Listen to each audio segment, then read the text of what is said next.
कुर्बानी हमें अल्लाह और उसके रसूल सल्लल्लाहु अलैहि वसल्लम के हुक्म के आगे में सरेंडर करना सिखाती है। अल्लाह का हुक्म समझ करके हम और आप जानवर के हल्कुम पर छुरी फेरते हैं तो उस वक्त हमें कुर्बानी यही पैगाम दे रहा होता है कि इंसान, आज तुमने अल्लाह के हुक्म से जानवर के हल्कुम पर छुरी को फेर दिया, क्या अपनी नफसानी ख्वाहिशात को अल्लाह उसके रसूल के हुक्म के लिए छोड़ने के लिए तैयार हो?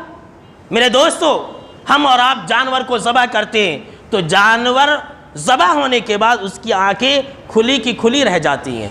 उस वक्त उस जानवर की आंखें हमें एक खामोश पैगाम दे रही होती है, क्या इंसान, तूने मुझे अल्लाह के नाम पर ज़बह कर दिया, भला तो ये बतला क्या तूने अपनी बुरी आदतों को, अपनी नफसानी ख्वाहिशात को ज़बह करने का इरादा कर लिया है?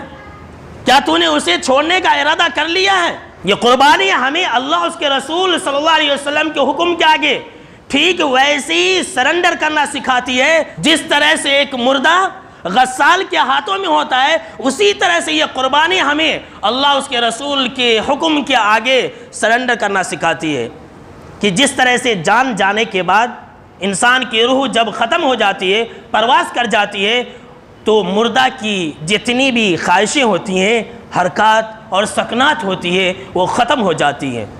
अब गस्साल के इख्तियार में है कि वो मुर्दे को जिस तरह से चाहे पलटे, उल्टे पलटे, कभी दाएं पलटे, कभी बाएं पलटे, कभी उसे पेट के बल लेटाए, कभी उसे कमर के बल लेटाए, मुर्दा कोई हरकत नहीं करता है, मुर्दा कोई इनकार नहीं करता है।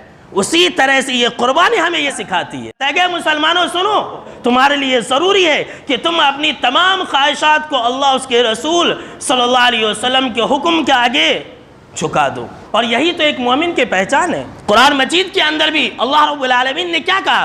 अल्लाह रब्बुल आलमीन ने कहा, फला व रब्बिका ला युमिनूना हत्ता युहक्किमुका फीमा शजरा बैनहुम सुम्मा ला यजिदू फी अनफुसिहिम हरजम मिम्मा क़ज़ैता व युसल्लिमू तस्लीमा, कि ए नबी सल्लल्लाहु अलैहि वसल्लम, तुम्हारे परवरदिगार की कसम, तुम्हारे रब की कसम, कोई भी इंसान उस वक्त तक मोमिन नहीं हो सकता है जब तक कि ए नबी सल्लल्लाहु अलैहि वसल्लम आपको अपना हाकिम ना मान ले, तमाम इख्तिलाफात में आपको अपना जज ना मान ले, और फिर सुम्मा ला यजिदू फी अनफुसिहिम हरजा, और फिर वह इंसान अपने दिल के अंदर कोई तंगी महसूस ना करे, कोई रंज और मलाल महसूस ना करे। अरे आप सल्लल्लाहु अलैहि वसल्लम की बात मुझे रास नहीं आई, मुझे पसंद नहीं आई। अफसोस होता है कि आज हमने 40,000 का जानवर ज़बह कर दिया, आज हमने 50,000 का जानवर ज़बह कर दिया,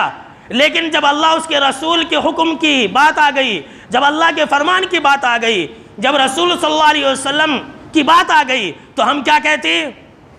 नहीं, ये हमारे लिए नहीं है। क्या कहते? नहीं, हमारे बाप दादा तो ऐसा ही क्या करते थे। जब कुरान की बात आ जाती है, जब हदीस रसूल आ जाती है, तो लोग कहते हैं बात तो सही है लेकिन हमारे मसलक के ख़िलाफ़ है।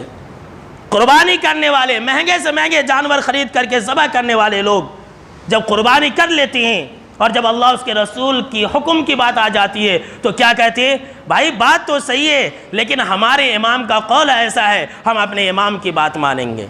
बहुत सारे लोग कहते हैं कि नहीं नहीं, ये ज़माना और है, वो ज़माना और था।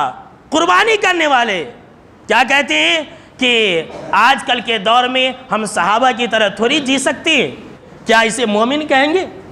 कुर्बानी करने का क्या फ़ायदा हुआ मेरे दोस्तों?